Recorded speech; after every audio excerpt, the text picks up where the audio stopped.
Hello everyone, welcome to Box Office Receipts. I'm your host Tyler Callahan, and we got a decent amount of news this week. At the box office, we have Despicable Me 4 still doing great at the box office. We have Neon having a great weekend thanks to Longlegs' opening. And Apple looks like it has another bomb on their hands. We got casting updates, we got streaming updates, and Emmy nominations. But first, let's start with the domestic top 5. So, as I just mentioned, Despicable Me 4 still doing well. Stayed in first place with another $44.6 million for a total of $211.1 million. Opening in second place from Neon was Longlegs with $22.6 million. Third place was Inside Out 2 with another $20.7 million for a total of $572.5 million. Fourth place was A Quiet Place Day 1 with $11.8 million. For a total now of $116.2 million. And in fifth place was Fly Me to the Moon, which opened to $10 million.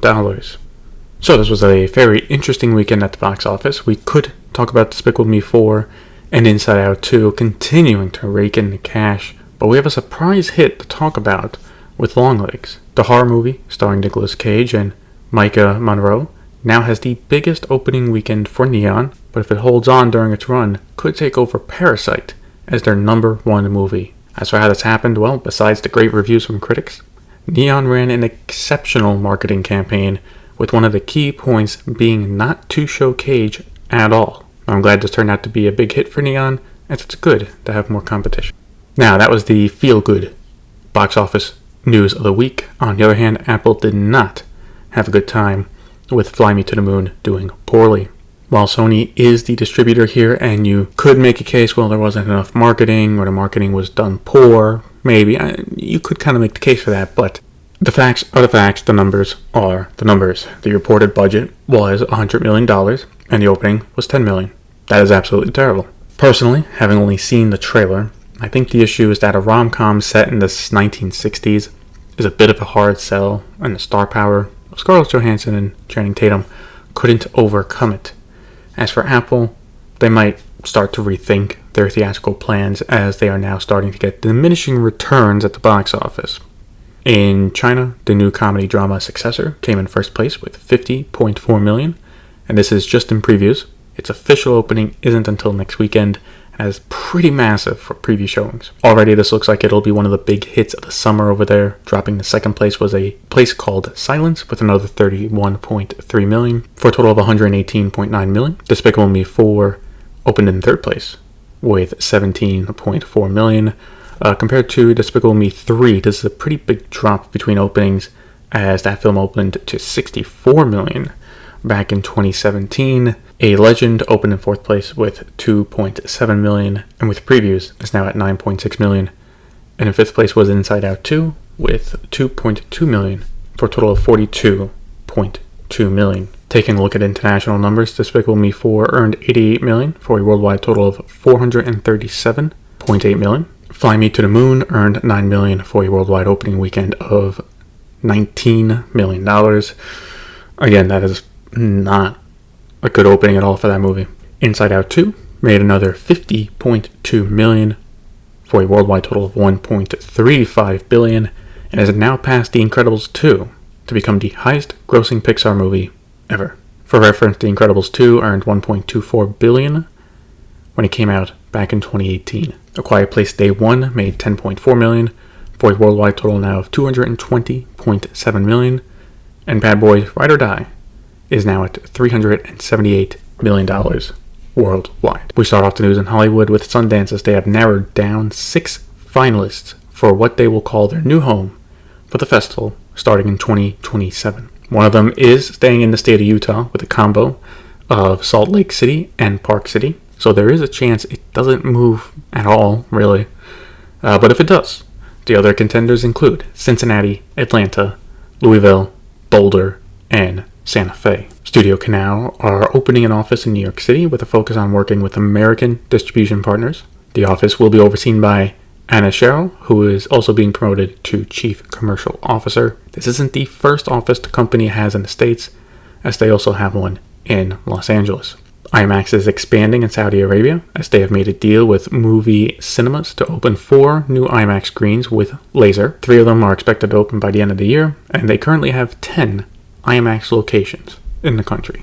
We got an exclusive from Deadline, and it's not a good one, with them reporting that Warner Brothers Discovery is doing another round of layoffs. Variety followed this up by saying around 1,000 people are being laid off across different departments, including at Max, Finance, and Business Affairs. Hopefully those affected will be able to land on their feet as quickly as possible. The Wall Street Journal are reporting that Disney is investigating a possible hack of their corporate Slack messages. A group calling themselves Nullbridge have claimed to have done the hack and that they were able to access 10,000 Slack channels. As for why they did, they told the Wall Street Journal they targeted Disney due to how they handle artist contracts and their approach to AI. Disney has said that they are investigating it. Jeff Snyder broke some news that if it turns out to be true, it will be big. He is reporting that Joe and Anthony Russo are coming back to Marvel Studios to direct the next 2 Avenger movies. That actually makes the most sense in continuing to write the Marvel ship. With 2 Avenger movies coming up, they absolutely need to be surefire hits, and the studio already knows the Russos can deliver. We might find out more about this later in the month at San Diego Comic-Con. Deadline is reporting that a 24 movie is in development at 20th Century and Imagine Entertainment. Not much else is known whether it would be a sequel to the original series, a reboot, or if the film would go straight to streaming on Hulu. Also, the biggest question isn't answered, whether Kiefer Sutherland would come back to reprise his iconic role as Jack Bauer. If he comes back, I'm giving it a watch. Otherwise, Neon has bought the worldwide rights to Shelby Oaks, directed and written by Chris Stuckman, and the film will have its world premiere at the Fantasia Festival later this week.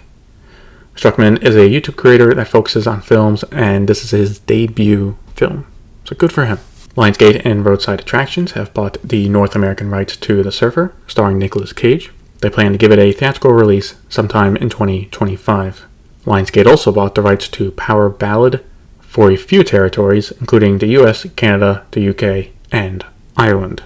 The film is a musical comedy directed by John Carney and stars Nick Jonas and Paul Rudd. There were some casting updates with Deadline breaking the news that Stephen Oyoung has signed on to join Mission Impossible 8 in an unknown role. Assuming no more delays, the film finally comes out next May. Deadline also broke the news that Andrew Scott is set to lead the new D-Day movie called Pressure, being made by Studio Canal and working title. He'll play the role of Group Captain James Stagg. Production is set to start in September. Variety reports that Timothée Chalamet is in talks to star in and produce Marty Supreme. The film will be directed by Josh Safey over at A24 and will be loosely based on pro ping pong player Marty Reisman. The possibility of another strike in Hollywood is over, at least for now, with IATSE members voting to ratify their new contract with the major studios. As part of the contract, minimums will be increased over the next 3 years, with wages going up 7% in the first year, followed by 4%, and then 3.5%. They also got some rules put in place in regards to AI use, including that if any union member loses their job due to AI, they are entitled to severance and retraining. Sadly, there were a few deaths this week. Bob Newhart died at the age of 94 after a series of short illnesses. He was a famous comedian who also had his own TV shows, The Bob Newhart Show and Newhart, throughout the 70s and 80s. He also starred in the Christmas movie Elf. Each Terblanche has died at the age of 51. She was most known for her role on the ABC soap opera All My Children, where she played the role of Gillian Anderson from 1997 to 2001. Cheng Pei Pei has died at the age of 78 due to degenerative brain disease. She was an actress that specialized in action movies, including martial arts, and starred in numerous films, including Crouching Tiger, Hidden Dragon, Lovers Rock, and the live-action adaptation of Mulan. Whitney Rydbeck died at the age of 79 due to complications from prostate cancer. He was an actor who appeared in Friday the 13th Part 6, Jason Lives, and appeared on TV shows including MASH, The Brady Bunch, and Scrubs. He was also part of a safety PSA campaign to get people to wear seatbelts. Nicole Fura has died at the age of 64 due to cancer. She was a freelance production accountant as well as a financial controller who worked on films including Star Wars Episode 7, The Force Awakens, Titanic, and V for Vendetta, to name a few. And Lou Dobbs has died at the age of 78. He was a conservative commentator on both CNN and Fox Business Network over his career, and while I don't agree with his political views, thought it was worth mentioning due to his work on CNN. Thoughts and prayers go out to their families during this time, and as always, fuck cancer. We actually got a lot of trailers that came out this week from Marvel Studios. We got the final trailer for Deadpool and Wolverine, which comes out very soon on July 26th. Warner Brothers released a new trailer for Beetlejuice, which will come out September 6th. Focus Features released the first trailer for Conclave, and it looks good. The thriller, directed by Edward Berger, stars Ralph Fiennes, Stanley Tucci, and John Lithgow. A24 released a trailer for A Different Man. The film stars Sebastian Stan and comes out on September 20th. For VOD Premium, we start with Paramount Plus, where they have canceled Halo after 2 seasons. I take it with Paramount cutting down where possible, and this being a big budget series. The second season, which premiered earlier this year, did not do the numbers it was expecting. A variety of reports that Xbox, Amblin TV, and 343 Industries will be shopping the series around, so there's a small chance someone will buy it and greenlight a third season. The streamer announced that the second season of Frasier will premiere on September 19th for subscribers in the US and Canada, and it will come to other international territories in the future. The upcoming thriller movie Apartment 7A also got a release date.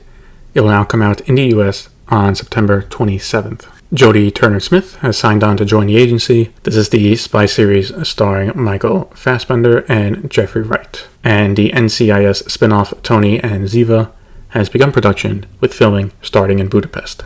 At Apple TV Plus, they have gone ahead and renewed Loot for a third season. The comedy series, led by Maya Rudolph, just finished its second season back in May. HBO released a new teaser trailer for the upcoming series Doom Prophecy. Prequel series that used to be a Max original comes out in November. At Hulu, the upcoming Alien series from Noah Hawley at FX has gotten an official title, now called Alien Earth, and it should come out sometime next year. NBC is moving forward with the Suits spin-off, with Suits LA getting a series order. Tyler Perry is teaming up with BET to launch 2 new FAST channels featuring his shows. The channels are called BET Tyler Perry Comedy and BET Tyler Perry Drama, and will be available on multiple FAST services and platforms, including Pluto TV, Freevee, and Roku. Over at Prime Video, they announced that the Citadel spin-off Citadel Diana will premiere on October 10th. The Italian-focused spin-off stars Matilda De Angelis. In exclusive from Variety, they are reporting that there is another Indian adaptation being made, with Locomotive Global making a version of Boat Story. The original TV thriller series is owned by All3Media and was made for the BBC and Amazon Freevee, which came out last year. From Nielsen, we got the streaming top 10 for the week of June 17th to the 23rd. On the overall top 10, Bridgerton was in first place with 2.4 billion minutes. In second place was Your Honor with 1.9 billion minutes. Third place was The Boys with 1.29 billion minutes. And in fourth place was House of the Dragon with 1.22 billion minutes watched. And in a monthly report released by Nielsen, for the month of June, streaming was 40.3% of all TV usage in the United States. This marked the highest percentage of TV usage for streaming since Nielsen started to track 3 years ago. As for what were the top 3 in streaming to make up that 40%, well, in first place is the one we don't talk about much, but YouTube, with 9.9%. Then in second place was Netflix with 8.4%, and in third place was Prime Video with 3.1%. As for other categories, cable came in second place with 27.2%. For Netflix, we start with their top 10 for the week of July 8th to the 14th. For English films, Beverly Hills Cop Axel F stayed in first place with 22.2 million views. In second place was A Family Affair with 11.6 million views. And in third place was Paw Patrol the Movie with 4.7 million views. For English TV shows, Supercell also stayed in first place with 7.1 million views. Second place was The Man with 1,000 Kids with 5.4 million views. And in third place was the third season of Vikings Valhalla, also with 5.4 million views. In exclusive from Variety, they are reporting that Charlize Theron is in talks to star in the upcoming thriller movie Apex, and Baltazar Kormákur is in talks to direct. As for what is new to watch on Netflix, a new Japanese drama series called Tokyo Swindlers will premiere on July 25th. Netflix has made a new deal with AMC to license some of their shows. Besides the original Walking Dead series sticking around, the deal includes Gangs of London, Interview with the Vampire, Monsignor Spade, Preacher, and Into the Badlands, among others. These will be available to watch starting August 19th. As for the Walking Dead spin-offs, they will also be coming to Netflix. The first season of Daryl Dixon will be available starting August 19th, while the first season of Dead City and The Ones Who Live will come to the service on January 13th. This is a bit of a change for AMC, but considering their subscriber numbers for AMC Plus haven't really grown over the past year, they need to do something different, and expanding their relationship with Netflix isn't a bad thing. Look, as long as Netflix is paying them well for the shows, it's solid income for AMC. Netflix also released their Q2 quarterly earnings report, and they gained 8.05 million subscribers, bringing its worldwide subscriber total to 277.65 million. While they did not mention any specific numbers, Netflix did say subscribers to the ad-supported plan grew 34% in the quarter on a sequential basis. So, some solid numbers for the company as they continue to add more subscribers. And we wrap up with the Emmy nominations, with Shogun getting 25 nominations. And this includes first-time nominations for Hiroyuki Sanada and Anna Sawai. The Bear was right behind with 23 nominations as well. Worth noting that because of when The Bear normally releases their seasons, these nominations are for the second season, not the third. Other standouts include True Detective Night Country getting 19 nominations, and Selena Gomez getting nominated for her role in Only Murders in the Building. Also happy to see Slow Horses from Apple TV Plus getting some nominations this time. It's a great show and definitely worth the watch. As for the overall nominations based on network or streamer, Netflix came in first place with 107 noms across all of their shows, and thanks to Shogun and The Bear, FX took second place with 93 nominations, beating out HBO and Max, which together got 91. This is also the first time HBO was not one of the top 2 overall at the Emmys, but to be fair, it was a quiet year for them, and you should look for them to be making waves next year thanks to House of the Dragon and The Last of Us. Still, I think this is more about FX and how over the last few years, it really has been built up to a brand that for Disney means quality. Like Disney now has their version of HBO with FX, and while they are not exactly one for one just yet, they are getting there. As for the Emmys themselves, the award show will take place on September 15th. And that's it for this episode of Box Office Receipts. If you want to follow me on Threads, X, or Instagram, links to those are in the show notes. Thank you for listening, and see you next time.